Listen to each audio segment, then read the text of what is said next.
आज हम mobile repairing सीखने वालों के लिए या रिपेयरिंग करने वालों के लिए एक ऐसी टेंशन के ऊपर बात करेंगे जो आजकल लगभग सभी के दिमाग में आती है।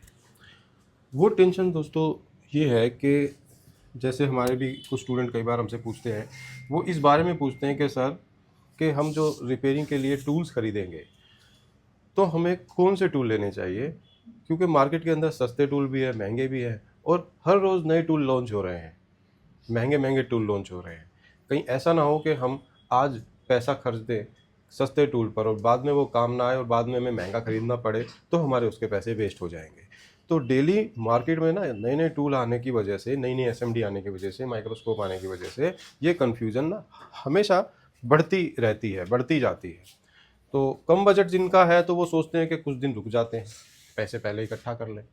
जिनके पास ज़्यादा बजट है तो वो महंगी मशीनों को एक ऐड देखकर खरीद लेते हैं और बाद में जब वो ख़राब हो जाती है तो उसके पार्ट्स भी नहीं मिल पाते, फिर वो वापस उनको वही मशीनें लानी पड़ती है जो सदाबहार जिसे कहते हैं ना, एवरग्रीन, जो हमेशा से चलती आ रही है। जैसे कि मान लो कोई 857 DW प्लस मशीन ही ले लो आप, एसएमडी मशीन। तो अब इस टेंशन का क्या करना चाहिए, हमारा माइंडसेट क्या होना चाहिए, इसके लिए मैं आपको कुछ बताने की कोशिश करूंगा। उससे आपको काफ़ी हेल्प मिलेगी इस टेंशन से निकलने के लिए। सबसे पहली बात दोस्तों आपको ये ध्यान रखनी है और हमारे स्टूडेंट्स को भी मैं बताऊंगी, आप सब लोगों को क्या ध्यान रखना है कि हम जिस आयरन से काम कर रहे हैं, जिस एसएमडी मशीन से काम कर रहे हैं, लगातार काम कर रहे हैं, तो हमारी आदत हो जाती है उस पर काम करने की और वही आदत हमें एक्सपर्ट बनाती है किसी भी काम को जल्दी करने की या सक्सेसफुल बनाने की। आपको पता रहेगा कि आपकी मशीन में जो हीटिंग है या जो टेम्परेचर है कहाँ पे सेट करके आप काम कर रहे हैं, तो सारे फ़ोनों में आप वैसे ही करेंगे। तो ऐसे में मशीन चाहे सस्ती है चाहे महंगी है, वो मायने नहीं रखता। आपकी आदत किस पे काम करने की है, आपकी प्रैक्टिस किस पे है, वो यहाँ पे मायने रखता है कि आपकी प्रैक्टिस किस पे है। एक बात तो दोस्तों ये हो गई कि प्रैक्टिस की। अब प्रैक्टिस चाहे आप ये जो मैकेनिक का माइक्रोस्कोप देख रहे हैं, जैसे यहाँ पर हमारे स्टूडेंट ने यहाँ पर इससे काम करा है, कोई परेशानी हुई इससे काम करने में? नहीं, कोई परेशानी नहीं सर। चलिए, और यहाँ पर भी एक मैकेनिक का माइक्रोस्कोप लगा हुआ, मॉडल अलग है क्योंकि मॉडल ये D75S मॉडल है। आपको इससे कोई परेशानी हुई काम जी करने नहीं, में? बिल्कुल परेशानी नहीं है। ठीक है, तो अगर आपको खरीदना पड़ा ये बाद में मैकेनिक का, तो ये ऑप्शन रहेगा आपके लिए, ठीक रहेगा हाँ, ये ये भी ऑप्शन? अच्छा रहेगा क्योंकि यूज़ कर रहे हैं ना महीने से, तो अच्छा लगा यूज़ ठीक है, करके। ठीक है। और जो मार्केट में 30,000 रुपये का माइक्रोस्कोप है, 25,000 का है, 20,000 रुपये का है, तो क्या उन्हें बहुत ज़्यादा ज़रूरी है खरीदना? वो अपने ऊपर मैटर करता है कि मतलब वो लेना तो है तो बजट पे ठीक है, है, हाँ बजट पे है। और लेकिन बाकी जैसे अगर आपको यही अच्छा लग रहा है तो ये भी ले सकते हो, या फिर आप देख सकते हो अपनी पसंद से जी, जी। जो अच्छा लग रहा है। जी, जी। अच्छा, ये जो एक आयरन आपको दिखाते हैं दोस्तों, एक बार दिखाना जी। ये T12D+ आयरन है। स्टार्टिंग में जब ये आयरन आया था, मार्केट में लॉन्च हुआ था, तो काफ़ी महंगा था, 2500-2600 रुपये का आता था। फिर बाद में इसके रेट धीरे धीरे कम होते चले गए। उस टाइम पे यही अपने आप में बहुत बढ़िया आयरन था। आज आयरन भी 50 टाइप के आ गए हैं, 15-15 हज़ार रुपये तक के आयरन आ गए हैं। तो आपने इस आयरन से जो आईसीयू की सफाई करी है, क्लीनिंग करी है, वो आपसे ठीक से हो पाई? जी, इससे हो पाई ठीक है? जी, बढ़िया हो गया। तो सीपीयू वगैरह का आपने किया था क्लीनिंग इससे? जी, इससे बढ़िया है और टेम्परेचर भी इसका जो हम अपने अनुसार सेटअप कर सकते हैं। हाँ, हाँ। तो इससे अगर आपने जैसे यहाँ प्रैक्टिस करी है, तो आप अगर इसी से आगे भी अगर काम करेंगे तो तो ये तो कोई तकलीफ तो हम नहीं होगी नहीं, आपको? ये तो हम मेरा इस पे हाथ बैठ गया, हम तो इसी को काम करेंगे। इस पे आप काम कर सकते हो। जी। तब क्योंकि ये 1450-1460 रुपये का भैया आयरन है ओरिजिनल, तो इस पे ही सारा काम हो जाता है। एक बार सर के पास कौन सा लगा हुआ देख लेते हैं। ये यूज़ कर रहे हैं।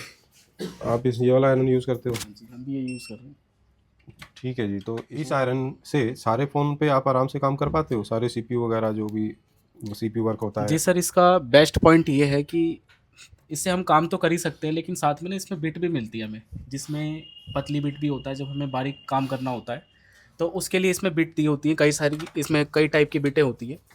साथ में इसमें नाइफ बिट होती है, तो नाइफ बिट भी कई टाइप की आती हैं। देख सकते हो, ये एक चौड़े बिट वाली नाइफ है, एक थोड़ी पतले बिट वाली नाइफ है। तो जैसा हम अगर जैसे छोटा सीपीयू बना रहे हैं तो हम थोड़ी छोटी वाली नाइफ वाली हम यूज़ कर लेते हैं, अगर कोई बड़े सीपीयू पे काम कर रहे हैं तो बड़ी नाइफ यूज़ कर लेते हैं। अगर कोई माइक्रो लेवल पे काम करना है, किसी बारीक चीज़ पे जंपर मारना है, कोई कनेक्टर पे जंपर मारना है, तो उस कंडीशन में हम ये माइक्रो वाली जो नोज़ल है ये हम लगा लेते हैं इसमें, माइक्रो वाली बिट बिट जो है, है। माइक्रो बिट हम इसको लगा के आराम से काम कर सकते हैं। और ये है कि ये कंटिन्यू नहीं चलता, जब हमने रख दिया 2-3 मिनट के बाद अपने आप ही स्लीप मोड में चला जाता है, ये भी इसकी खासियत है, तो बिल की भी खपत रहती है। और इसमें टेम्परेचर हम अपने अकॉर्डिंग इसमें 450 तक हम इसमें सेट कर सकते हैं। अगर ऐसा लगता है कि हम थोड़ा एसी के अंदर काम कर रहे हैं, हीटिंग नहीं हो पा रही आयरन की, तो हम थोड़ा सा टेम्परेचर बढ़ा सकते हैं इसमें, नहीं तो नॉर्मल काम 350 के आसपास हो जाता है। तो ईज़ी है, आराम से इसको यूज़ करना, चलाना भी बहुत ईज़ी है। इसमें फंक्शन भी होते हैं कुछ, इसको P1 P2 P3 के हिसाब से आप इसके साउंड वगैरह भी कम कर सकते हो, स्लीप टाइमिंग भी चेंज कर सकते हो, तो काफ़ी अच्छा फीचर लगा मुझे। और इतना खास कॉस्टली है भी नहीं। मार्केट में अब नए नए आयरन भी आ रहे हैं, लेकिन उसकी खासियत ये है कि बेशक वो थोड़ा सा इससे फास्ट काम करता हो, मतलब जल्दी हीटिंग कर देता हो, लेकिन क्या पता मार्केट में नया आया है, उसकी बिट आपको ना मिले आसानी से। ये तो काफ़ी पुराने टाइम से चल रहा है, तो ये है कि मार्केट में सभी के पास इसके सामान और पार्ट्स वगैरह सारी चीज़ें आराम से मिल जाएंगी, लेकिन नए वाले की कुछ गारंटी नहीं है कि वो मिले ना मिले, क्या रिस्पॉन्स है क्या रिस्पॉन्स नहीं है। तो उस हिसाब से आप डिसाइड कर सकते हो कि आपको किस टाइप का आयरन यूज़ करना है। हमारे हिसाब से तो ये बेस्ट है। ठीक है, तो मतलब देखिए सर जो T/D+ आयरन यूज़ कर रहे हैं और SMD machine 857 DW+ sir use कर रहे हैं, और वही आप लोगों के लिए यहाँ पे हमने लगा भी रखी है। तो ये जो टूल हम यूज़ कर रहे हैं ना, ये एवरेज जिन्हें कहते हैं ना, जो लगभग सबकी पहुँच में है। ये ना तो ज़्यादा महंगे हैं और ना भी ये कह सकते कि भाई बहुत ज़्यादा सस्ते ही है, मतलब ये ठीक ठाक रेंज है। तो आपके पास अगर बजट कम है तो आप ये सेटअप लगा सकते हो। इसमें स्टार्टिंग DC मशीन है, ये कोराड 3005D लगा लो या DS लगा लो, ठीक है। एक हमारी SMD मशीन ये वाली हो गई, ठीक है। और आयरन हो गया। माइक्रोस्कोप की अगर आपको ज़रूरत है तो स्टार्टिंग रेंज 13-13,500 से होती है स्टार्ट, और थोड़ा बहुत ठीक ठाक और लेना है आपको तो 15,500 रुपये के आसपास एक बढ़िया माइक्रोस्कोप आ जाता है, जिससे क्या होगा कि आपके कोई काम नहीं रुकेंगे। अब बात आ जाती है आपके बजट की। तो आपके पास पैसे ज़्यादा है, बजट आपका ज़्यादा है, आप अफोर्ड कर सकते हो, तो अपने बजट के हिसाब से और भी महंगे एक्सपेंसिव जो टूल है वो आप खरीद सकते हो। तो यहाँ पर हमारा कहना आपके लिए यही है कि ये ज़रूरी नहीं है कि आप बहुत ज़्यादा महंगा टूल खरीदोगे तभी आप काम कर पाओगे। कोई भी टूल है वो आपको अपने हाथ से ही चलाना है, खुद चल करके वो फ़ोन को ठीक नहीं करेगा, चाहे मशीन कितनी भी महंगी क्यों ना हो। अगर आपके हाथ में वो सेट नहीं है, आपको उस पर प्रैक्टिस नहीं है, तो CPU अपने आप निकल के बाहर नहीं आएगा और ना ही वो रिबोल करके अपने आप लग जाएगा। सारी बात आपकी प्रैक्टिस पे है। तो ठीक ठाक टूल नॉर्मल बजट के आप लेकर के यूज़ कर सकते हैं। मार्केट में तो नई नई चीज़ें आती ही रहेंगी, तो इसलिए उन पे ध्यान ना दे करके आप अपना बजट देखो, और जिन टूल्स पर आपने ट्रेनिंग इंस्टीट्यूट में अपना सीखा है, इस्तेमाल किया है, आप वो टूल आगे भी खरीद सकते हो, क्योंकि उन पे आपका हाथ इंस्टीट्यूट में प्रैक्टिस करके तो हाथ साफ हुआ ही है, आगे भी आपको ज़्यादा दिन नहीं लगेंगे उसमें हाथ साफ करने के। तो इस बारे में कोई और स्टूडेंट है कुछ कहना चाहेगा ऐसी कन्फ्यूजन के बारे में? अगर ऐसी कन्फ्यूजन किसी को थी तो क्या उनकी कुछ क्लियर हुई? नहीं सर, मेरा क्लियर हो गया। जी, आप कुछ बताइए आप इस बारे में। मतलब सर हम सोचते थे क्या कि कौन सा टूल्स ले या महंगा वाला ले अच्छा काम करेगा। हम महंगा वाला ले उसका फंक्शन ही हमको ठीक से पता ना हो तो काम कैसे करेंगे। इस टूल्स पे हम तो 1 महीने से काम कर रहे हैं, इसका नॉलेज इस पे काम प्रॉपर हो भी जाता है, तो फालतू में एक्स्ट्रा पैसा वेस्ट करके कोई मतलब नहीं है। अभी एक्सपीरियंस बढ़ा है, जब पैसा होगा तो फिर वो टूल्स ले सकते हैं। जी, तो आपका बजट का इशू नहीं है आपको, अगर आपको ये टूल्स 10,000 से की। कन्फ्यूजन था, लेकिन ठीक है, फालतू में स्टार्टिंग में ज़्यादा पैसा इन्वेस्ट कर दे, ये कोई सेंस नहीं बनता। तो आप लोगों की कन्फ्यूजन दूर हुआ कुछ? ठीक है जी, तो अपने बजट के हिसाब से आप टूल ले लेना, लेकिन इसमें एक ही पॉइंट की बात है, वो ये है कि जिस टूल पे प्रैक्टिस कर रखी है ज़्यादा, आपका हाथ उसी पे सेट होगा, अब चाहे वो सस्ता हो या महंगा। क्या कहते हो जी? सही है सर। पहले हम भी कंफ्यूज थे माइक्रोस्कोप कौन सा लेना चाहिए कौन सा नहीं लेना चाहिए, पर हमने देखा कि इस पे हम काम कर रहे हैं शुरू से, तो ये बढ़िया लगा। बाद में हमको अपग्रेड होना होगा तो फाइनेंस कंडीशन के हिसाब से हम अपग्रेड हो जाएंगे। जी जी। अब ये माइक्रोस्कोप ऐसी चीज़ है, एक बार आपने लगा लिया तो ये ख़राब तो होता नहीं है इतनी जल्दी। और रही बात अपग्रेड करने की, तो क्या होता है कि अपनी दुकान पे एक टेक्नीशियन और बिठा लिया आपने, काम ज़्यादा बढ़ गया, अब एक और माइक्रोस्कोप आपको लेना है, तो उस समय पे आपका बजट अगर अलाउ कर रहा है तो आप उसे महंगा वाला लगा लो अपने लिए वो, और जो आपका साथी आपके साथ आ रहा है काम करने के लिए, उसको अपने पुराने टूल्स पे काम करवाओ, है ना? ऐसा हो सकता है। तो अब है कोई कन्फ्यूजन टूल के बारे में, महंगे सस्ते के बारे में? ठीक है जी, तो उम्मीद करते हैं दोस्तों हमारे जो व्यूअर्स हैं, जो हमारे यूट्यूब फैमिली है, उनकी भी कन्फ्यूजन दूर हुई होगी, अगर वो कहीं भी ट्रेनिंग ले रहे हैं और हमारा चैनल भी देखते हैं, और जो घर पे ही बैठे कहीं ना कहीं से सीख रहे हैं, तो उनको भी ये पता चल जाएगा, उनको भी कॉन्फिडेंस आ जाएगा कि टूल आपके कोई भी हो, अगर आपकी प्रैक्टिस उसी टूल पर काम करने की है तो आप किसी भी काम को आसानी से कर सकते हैं। यही एक ज़रूरी चीज़ होती है जो आपको ध्यान रखनी है। कोई भी महंगा टूल अपने आप काम नहीं करेगा, काम तो उसे आपको ही करवाना पड़ेगा। और साथ ही दोस्तों आपको बता दें कि ये जो हमारी ट्रेनिंग चल रही है मोबाइल रिपेयरिंग की, तो ये कंप्लीट होने जा रही है। तो कई बार हमारे पास कमेंट भी आते हैं, और कई बार जैसे पिछले से पिछले बैच में एक स्टूडेंट ने हमें कहा था कि सर रिव्यू की वीडियो तो ज़रूर बनाया कीजिए, क्योंकि इससे हमें ये कॉन्फिडेंस आ जाता है कि यहाँ पर अभी ट्रेनिंग चल रही है या नहीं चल रही है, या जो ट्रेनिंग चल रही थी उसके स्टूडेंट्स के क्या रिव्यू हैं, कि वो संतुष्ट है भी या नहीं है, कि ऐसा ना हो कि हम यहाँ इतनी दूर आए और हमको सीख भी ना पाए। तो उनका कहना भी बिल्कुल ठीक है कि हमें जितने भी ट्रेनिंग यहाँ पे हम करवाते हैं, जितने भी बैच हम यहाँ पे सिखाते हैं, जब उनकी ट्रेनिंग कंप्लीट हो जाए तो हमें रिव्यू की वीडियो तो ज़रूर बनानी चाहिए। और ये अब हम हर बार ज़रूर कोशिश करेंगे बनाने की। तो मोबाइल खोलना भी नहीं आता है ना, तो वो भी यहाँ आ सकता है, उसको भी यहाँ पे शुरू से आखिरी तक सब सिखाया जाएगा। जैसे आपको मोबाइल खोलना नहीं आता तो मोबाइल खोलने से लेके CPU खोल के रिवॉल्व करके उसको वापस मोबाइल को फिट करके डेड मोबाइल को आप नए मोबाइल की तरह चालू कर सकते हैं। इतना आप यहाँ सीख जाओगे, बाकी मेहनत आपको खुद करनी पड़ेगी। ये तो जी है ही।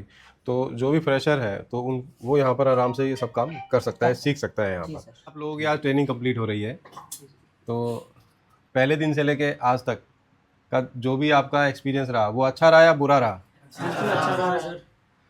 तो जीरो लेवल पे कौन थे, जो बिल्कुल फ्रेशर थे, वो एक बार हाथ ऊपर करेंगे जी। तो काफ़ी स्टूडेंट हैं यहाँ पर जो फ्रेशर थे, जीरो लेवल वाले थे। तो क्या वो अब आईसी पे काम कर पाएंगे जी? यस और नो? ठीक है, स्टूडेंट यस बोल रहे हैं, अच्छी बात है। और डेड फ़ोन के बारे में, जो कि डीसी मशीन से चेक करना हुआ हो, या जो भी सिस्टम, जो भी तरीके से हमने आपको बताया डेड फ़ोन के बारे में, अब आप उनको चेक कर पाओगे। कस्टमर को डेड फ़ोन ले आया तो उसकी शुरुआत पता है कि कहाँ से आपको करनी है और कहाँ तक आपको जाना है? नेटवर्क का, चार्जिंग। अच्छा, आपने कोई फ़ोन चालू किया क्या CPU वगैरह लगा के? ब्लैक पेस्टेड आईसी लगाई है आपने? अच्छा, स्क्रैपर वगैरह चलाया आपने अपने हाथ से? ठीक है जी। तो प्रिंट वगैरह भी उखड़े थे या नहीं? शुरू में उखाड़े थे आपने? वापस लगाना भी सिखा दिया सर। अच्छा अच्छा, चलिए, प्रिंट उखड़ जाएं तो उन्हें वापस लगाना भी सर ने आपको सिखा दिया है, ऐसा हमारे स्टूडेंट बता रहे हैं आगे बैठे हुए। तो चलिए, बहुत अच्छी बात है, हमें बड़ी खुशी हुई कि आप जिस मकसद से यहाँ आए थे वो आपका पूरा हुआ, और अब इस नॉलेज को आगे बढ़ाने का काम आपका है। जितना ज़्यादा प्रैक्टिस करोगे उतना ज़्यादा आपके हाथ में निखार आएगा, उतनी जल्दी आप CPU वगैरह का काम कर पाओगे। आप में और पुराने रिपेयरिंग वाले में सिर्फ इतना फ़र्क है कि वो कोई भी काम को जल्दी कर सकता है, और हमारे स्टूडेंट उस काम को करने में थोड़ा टाइम लगा देंगे, बस इतना ही फ़र्क है। लेकिन नॉलेज सबकी अब बराबर हो चुकी है। ठीक है, 1 घंटे में एक CPU का काम अगर कोई कर रहा है तो आप उसमें 2 घंटे लगा दोगे, इतना ही फ़र्क है। एक बार सक्सेस नहीं हुआ तो दोबारा कोशिश करनी पड़ जाएगी, बस इतना ही फ़र्क होगा आप में और पुराने काम करने वाले में। और वही फ़र्क जब आप प्रैक्टिस करोगे वो भी दूर हो जाएगा। तो आप सब खुश हैं जी?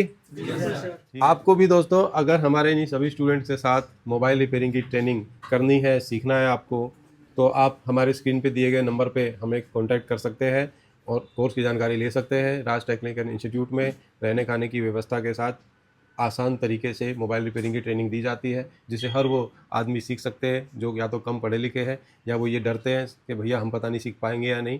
तो बिल्कुल जीरो लेवल से यहाँ पर सिखाया जाता है। तो जिसको ABCD भी नहीं आती मोबाइल के बारे में, वो सब कुछ सीख जाएगा। तो रिपेयरिंग का वो एक पुराने स्टूडेंट हमारे बोल के गए थे LED में कि जिसको R भी नहीं आता होगा तो वो भी रिपेयरिंग सीख जाएगा। तो यहाँ पर वैसा ही सिस्टम है हमारे यहाँ पर। हमारे अगले बैच में आने वाले सभी स्टूडेंट्स भी ज़रूर हमारी ये वीडियो देख रहे होंगे और उनका कुछ ना कुछ कॉन्फिडेंस ज़रूर बढ़ा होगा ये देख करके कि जैसे कि इन सभी स्टूडेंट की ट्रेनिंग कंप्लीट हुई है, वो लोग भी यहाँ करके बिल्कुल वैसा ही हमारे सभी स्टूडेंट्स की तरह सीख पाएंगे। जीरो लेवल से एडवांस लेवल तक का काम वो आराम से यहाँ पर कर पाएंगे। रामचंद्र,